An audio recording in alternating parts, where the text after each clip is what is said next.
ಅದು ಮಲ್ಸೋಜ್ ಘಾಟು. ನಾವಿವಾಗ ಲೆಫ್ಟ್ ತೊಗೊತಿದ್ದೀವಿ. ಯಾಕೆ ಹತ್ರ ಬೆಳಗ್ಗೆ ಬೇಗ ಬಿಟ್ಟಿದ್ವಿ, ಸ್ವಲ್ಪ ಬೇಗ ಟ್ರೆಕ್ ಮಾಡಿಬಿಡೋಣ ಅಂತೇಳಿ. ಇಲ್ಲಿಂದ ಎಷ್ಟು ದೂರ ಗಾಡಿ ತೊಗೊಂಡು ಹೋಗ್ಬೋದು ಗೊತ್ತಿಲ್ಲ. ಅಲ್ಲಿಂದ 3 ಕಿಲೋಮೀಟರ್ ಟ್ರೆಕ್ ಅಂತೆ. ಬರೀ 1 ವಾರ ಹಿಂದೆ ಬಂದಿದ್ದಿದ್ರೆ ಈ ಲೊಕೇಶನ್ ಬೇರೆ ರೀತಿ ಇರ್ತಾ ಇತ್ತು. ಅವಾಗ ಮಳೆ ಇತ್ತಂತೆ, ಇವಾಗ ಫುಲ್ಲು ಡ್ರೈ ಆಗಿಬಿಟ್ಟಿದೆ. ಆದರೆ ವಾಟರ್ಫಾಲಲ್ಲಿ ನೀರಿದೆ. ಹಳ್ಳಿ ರೋಡು ಫುಲ್ ಹೋಗ್ಬಿಟ್ಟಿದೆ. ಇದೇ ರೋಡ. कालू के लिए उधर हाँ ಈ ಕಡೆಯಿಂದ कालू के लिए कैसे जाना है? इसी रोड पे कितना दूर जाना है? 3 किलोमीटर. उसके बाद पैदल चलना है. 3 ಕಿಲೋಮೀಟರ್ ಇನ್ನೂ ಇದೇ ರೋಡ್ಗೆ ಹೋಗ್ಬೇಕಂತ. ಜಾರತ್ತೆ ಕಾಲು ಕಾಣ್ತಾ ಇದೆ, ಅದು ಕಾಣುತ್ತೆ ಲೈಟಾಗಿ. ಗೂಬೆ ಇದೆ, ಇಲ್ಲೇ ಕೂಗ್ದಂಗೆ ಅನಿಸ್ತಾ ಇದೆ ಪಕ್ಕದಲ್ಲೇ. ಅದರಿಂದ ಬೇಸ್ ವಾಯ್ಸ್ ಅಲ್ವಾ.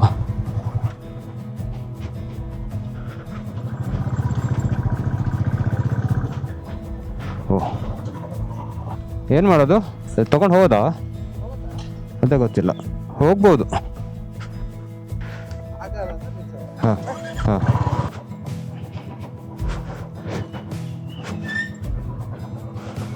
ಇದು ಲಾಸ್ಟ್ ಪಾಯಿಂಟು, ಇಲ್ಲಿಂದ ಮುಂದಾಗಲ್ಲ.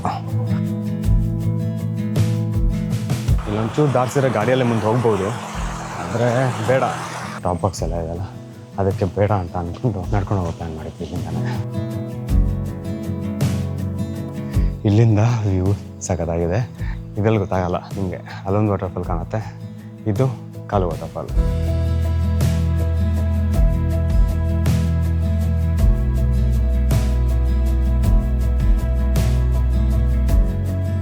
ಈ ಕಡೆಯಿಂದ ಹೋಗಿ ಅಲ್ಲಿಂದ ದಾಟಬೇಕಾಗುತ್ತೆ. ದಾಟಿ ಆ ಕಡೆ ಹೋಗಬೇಕು. ಮಾನ್ಸೂನ್ ಫೀಲ್ ಇಲ್ಲ, ಆದರೂ ಚೆನ್ನಾಗಿದೆ. ಕಂಪ್ಲೀಟ್ ಡಿಸಪಾಯಿಂಟ್ಮೆಂಟ್ ಅಂತೂ ಇಲ್ಲ.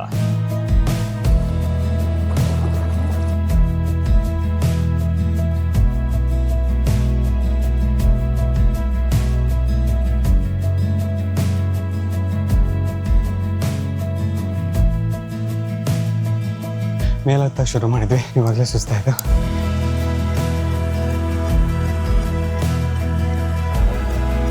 ಕೆಳಗಿಂದ ನೋಡಿದಾಗ ವಾಟರ್ಫಾಲ್ ಕಾಣುತ್ತಲ್ಲ, ತುಂಬ ಹತ್ರ ಅನ್ಸ್ಬಿಡತ್ತೆ. ತುಂಬ ಕಷ್ಟ ಇಲ್ಲ, ಆದರೆ ಸುಸ್ತಾಗಿದೆ. ಇಲ್ಲಿ ಸೆಕೆ ಬೇರೆ ಜಾಸ್ತಿ. ವಾಟರ್ಫಾಲ್ ಬುಡಕ್ಕೆ ಬಂದ್ವಿ, ಕಂಪ್ಲೀಟ್ ಮೇಲೆ ಹತ್ತದೇ ಇರೋದು.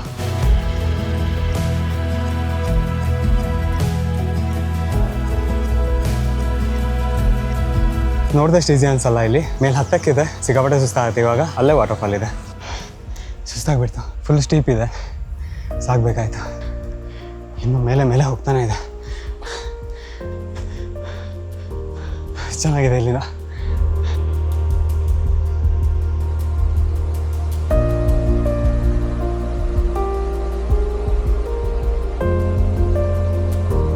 ಮಳೆ ಬಂದು ಹೋಗೋದಾಗ್ತಾ ಇದೆ. ಡ್ರೋನ್ ಶಾಟ್ಸ್ ತೆಗಿಯೋಕ್ಕೆ ವೆಯ್ಟ್ ಮಾಡ್ತಾ ಇದ್ದೀವಿ. GPS ಕನೆಕ್ಟ್ ಆಗ್ತಿಲ್ಲ ಸುಲಭದಲ್ಲಿ ಇಲ್ಲಿ.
ಲೊಕೇಶನ್ ತನಕ ಸೇಫ್ ಆಗಿದೆ. ಇದ್ರ ಮೇಲೆ ಅಷ್ಟೊಂದು ಸೇಫ್ ಆಗಿಲ್ಲ ಮೇಲೆ ಹೋಗೋದು.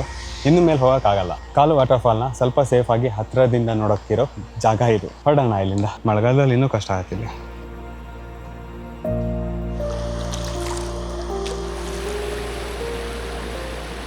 ಇಲ್ಲಿ ಬಂದು ಒಂದು ಮ್ಯಾಗಿ ತಿಂದ್ವಿ. ಹಸಿವು ಬೇರೆ ಆಗ್ತಾಯಿತ್ತು, ಬೆಳಗ್ಗೆನೂ ತಿಂದಿರಲಿಲ್ಲ. ಇವಾಗ ಟೈಮ್ 12 ಗಂಟೆ ಆಗಿದೆ. ಟೆಂಟ್ ಸ್ಟೇ ಮಾಡಬೇಕಂತ ಆಸೆ ಇತ್ತು. ಈ ಸಲ ಟೆಂಟ್ ಸ್ಟೇ ಮಾಡಲ್ಲ, ಯಾಕಂದರೆ ನಂಗೆ ಇಲ್ಲಿ ಇನ್ನು ಎಕ್ಸ್ಪ್ಲೋರ್ ಮಾಡೋವಂಥದ್ದು ಏನೂ ಇಲ್ಲ. ಈಗ ಡೈರೆಕ್ಟಾಗಿ ಹೋಗೋದು ಅಷ್ಟೇ. ಮುಂದಿನ ಸಲ ಬಂದಾಗ ಇಲ್ಲಿ ಟೆಂಟ್ ಸ್ಟೇ ಮಾಡಬೇಕು. ಇಲ್ಲಿ ಕಾಡು ಪ್ರಾಣಿಗಳಿದೆ ಅಂತೆ, ದೊಡ್ಡ ದೊಡ್ಡ ಮಂಗಗಳಿದ್ದಾವೆ, ಹಂದಿ ಇದೆ ಅಂತೆ, ಹುಲ್ಲಿನೂ ಇದೆ ಅಂತೆ. ಆದರೆ ಇದುವರೆಗೆ ಅದಕ್ಕೆ ತೊಂದರೆ ಮಾಡಿಲ್ಲ ಅಂತ ಹೇಳ್ತಾ ಇದ್ರು. ಬೆಳಗ್ಗೆ 6-7 ಗಂಟೆಗೆ ಏನು ವೆದರ್ ಇರುತ್ತೆ ಅಂತ ಎಕ್ಸ್ಪೆಕ್ಟ್ ಮಾಡಿದ್ವಲ್ಲ, ಅದು ಇವಾಗಿದೆ. ಇವಾಗ ನೋಡಿ ಕಂಪ್ಲೀಟ್ ಫಾಗ್ ತುಂಬ್ಕೊಂಡಿದೆ. ಗಂಟೆ 12 ಅನ್ಸೋದೇ ಇಲ್ಲ. ಬೆಳಗ್ಗೆ ಮುಂಚೆ 7 ಗಂಟೆ 8 ಗಂಟೆ ಅನಿಸ್ತದೆ ಇವಾಗ ಮೇಲಿಂದ ತುಂಬ ಚೆನ್ನಾಗಿ ಕಾಣಬಹುದು. ಇಬ್ನಿ ತುಂಬ್ಕೊತಿದ್ದೆ ಅಲ್ವಾ, ಚೆನ್ನಾಗಿರತ್ತೆ ಮೇಲಿಂದ. ಮಂಗ ರಾಬ್ರಿ ಮಾಡ್ತು, ರಾಬ್ರಿ.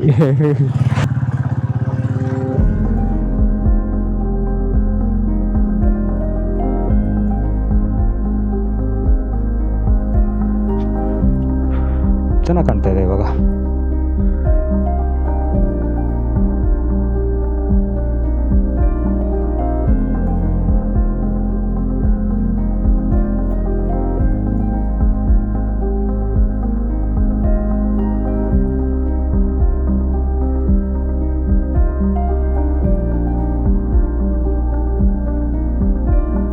ನಿನ್ನೆ ನೈಟ್ ರೀಚ್ ಆಗಿದ್ದರಿಂದ ಇಲ್ಲಿ ಏನಿದೆ ಅಂತಲೂ ಗೊತ್ತಾಗ್ತಿರ್ಲಿಲ್ಲ.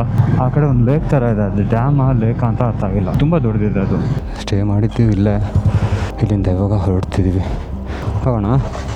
ಏನು ಬಿಟ್ಟಿಲ್ಲ ಕರ್ಮ. ಅಂದರೆ ಈ ಊರಿನ ಹೆಸರುಗಳೆಲ್ಲ ಮರಾಠಿನ ಹಿಂದಿಯಲ್ಲಿರುತ್ತೆ, ಇಂಗ್ಲೀಷಲ್ಲಿ ಸಮೇತ ಇರಲ್ಲ. ಯಾವ ಊರಂತ ಸಮೇತ ಗೊತ್ತಾಗಲ್ಲ. ಆ ಕಡೆ ಡ್ಯಾಮ್ ಸೈಡಿಂದ ಟಾಪಿಗೆ ಹೋಗ್ಬೋದು, ಕಾಲು ವಾಟರ್ಫಾಲಿಗೆ. ನಂದೀಗ ಸೋಲೋ ರೈಡ್ ಆಗುತ್ತೆ ಇಲ್ಲಿಂದ. ನೀವು ಇದೇ ಸೈಡಾ? ಓಕೆ. ನಾನು ನೀವು ಸ್ಟ್ರೈಟ್ ಹೋಗ್ತೀರಂತ. ಒಂದು ನಿಮಿಷ ನಾನು ನೋಡ್ಕೊತೀನಿ. ನಂದು ಸೇಮ್ ರೂಟು. ಮೋಸ್ಟ್ ಆಫ್ಲಿ ನಂದು 8-10 ಕಿಲೋಮೀಟ್ರ್ ಮಾತ್ರ ಜೊತೆಗಿರ್ಬೋದು. ಅಯ್ಯೋ ಆ ಹುಡುಗ ಎಲ್ಲಿ? ಅಬ್ಬೇ ಓಕೆ. ನಂದು ಈ ರೂಟ್ ತೋರಿಸ್ತಾ ಇದೆ. ಇದು ಶಾರ್ಟ್ಕಟ್ ಅನಿಸುತ್ತೆ. ಈ ರೂಟ್ ಚೆನ್ನಾಗಿದೆಯಲ್ಲ ಗೊತ್ತಿಲ್ಲ. ಹಿಂಗೆ ಹೋಗ್ತೀನಿ ಮತ್ತೆಂತ ಮಾಡಲಿ. ಓಕೆ, ಸಿಗೋಣ. ಚೆನ್ನಾಗಾಯಿತು. ಅಬ್ಬೇ ಅವರೇ ಚೆನ್ನಾಗಾಯಿತು, ಸಿಗೋಣ. ಆಯಿತಾ? ಆಯಿತು, ಕಾಲ್ ಮಾಡ್ತೀನಿ. ಬೆಂಗಳೂರು ಬಂದ್ರ ಮೇಲೆ ಕಾಲ್ ಮಾಡ್ತೀನಿ ಸುಮ್ಮನೆ.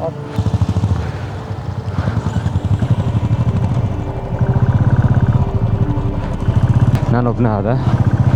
ಅವ್ರು ಇವಾಗ ಮೈಸೂರು ಹೊರಟರು, ನಾನು ನಾಸಿಕ್ ಕಡೆ ಹೋಗ್ತೀನಿ. ಇಲ್ಲಿಂದ ನನ್ನ ಸೋಲೋ ಜರ್ನಿ ಶುರು. ಈ 5 ದಿನ ಒಟ್ಟಿಗೆ ರೈಡ್ ಮಾಡಿದ್ವಿ, ಚೆನ್ನಾಗಿತ್ತು. ಇವಾಗ ಒಂಥರ ಬೇಜಾರಾಗತ್ತೆ.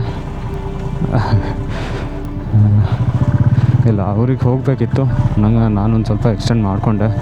ಯಾಕಂತ ಹೇಳಿದ್ರೆ ನಾನೊಂದಷ್ಟು ಪ್ಲೇಸಸ್ಗಳನ್ನ ಕವರ್ ಮಾಡ್ಕೊಳ್ಬೇಕು ಅಂದ್ಕೊಂಡಿದ್ದೆ ಅಲ್ವಾ, ಅದೆಲ್ಲದೂ ಕವರ್ ಆಗಿಲ್ಲ. ಹಾಗಾಗಿ ಇಷ್ಟು ದೂರ ಬಂದು ಇನ್ನೊಂದು 100-150 ಕಿಲೋಮೀಟರಲ್ಲಿರೋ ಜಾಗಗಳನ್ನ ನೋಡ್ಬೇಕು ಅಂದ್ಕೊಂಡಿದ್ದ ಜಾಗಗಳನ್ನ ಯಾಕೆ ಮಿಸ್ ಮಾಡೋದು ಅಂತ ಹೇಳ್ಬಿಟ್ಟು ನಂದು ಇವತ್ತಿನ ರೈಡ್ ಇನ್ನೊಂದು 70 ಕಿಲೋಮೀಟರ್ ಅಷ್ಟೇ.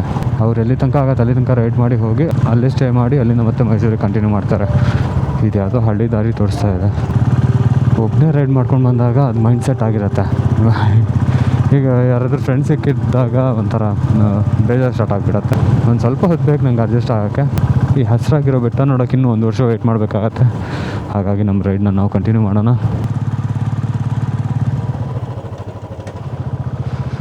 ತುಂಬ ಚೆನ್ನಾಗಿದೆ ಇಲ್ಲಿ. ಅಲ್ಲಿಂದ ನೋಡ್ಬೇಕಾದ್ರೆ ಮಲ್ಸಜ್ ಘಾಟ ಮತ್ತೆ ಕಾಣ್ತಿದೆ ಅಂದ್ಕೊಂಡೆ. ಮಲ್ಸಜ್ ಘಾಟಲ್ಲ, ಹಳ್ಳಿಯಿಂದ ಬಂದುಬಿಟ್ಟು ಹೀಗೆ ಹತ್ತಿ ರೋಡಲ್ಲಿ ಕಂಟಿನ್ಯೂ ಆಗಿದೆ ನೋಡಿ, ಅಲ್ಲಿಗೆ ಹೋಗುತ್ತೆ.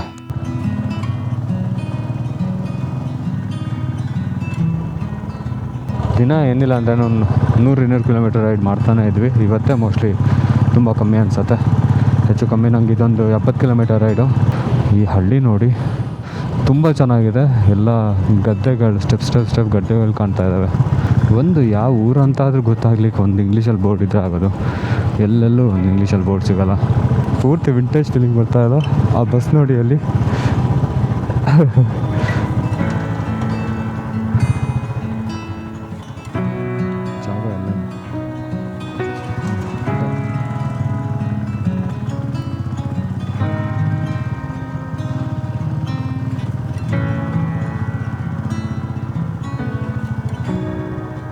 ಈ ರೂಟಲ್ಲಿ ಬಂದಿದ್ದು ತುಂಬ ಒಳ್ಳೆಯದಾಯಿತು. ತುಂಬ ಚೆನ್ನಾಗಿದೆ ಈ ಹಳ್ಳಿಗಳು.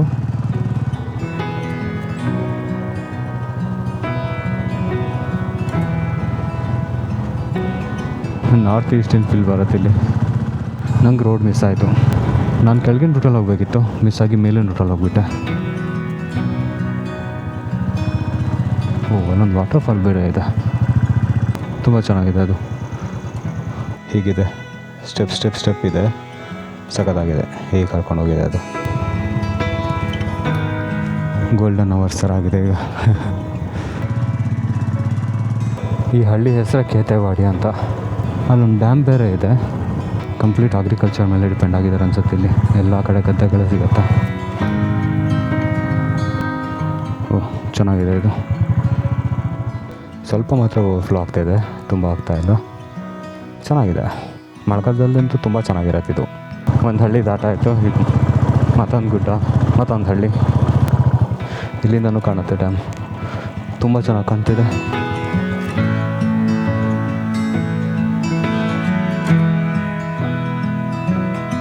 ಕಂಪ್ಲೀಟ್ ಹಿಲ್ ಸ್ಟೇಷನ್ ಇದು.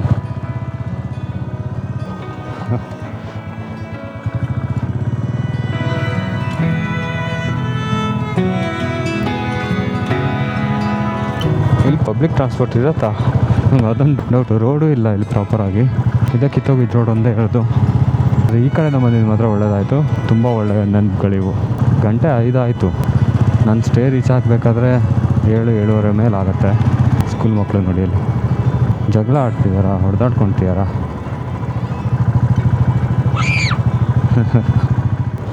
ಇಲ್ಲಿ ನೋಡಿ ಎತ್ತುಗಳು ಹೇಗಿದೆ ಅಂತ ಹೇಳಿ. ದಷ್ಟಪುಷ್ಟವಾಗಿದೆ.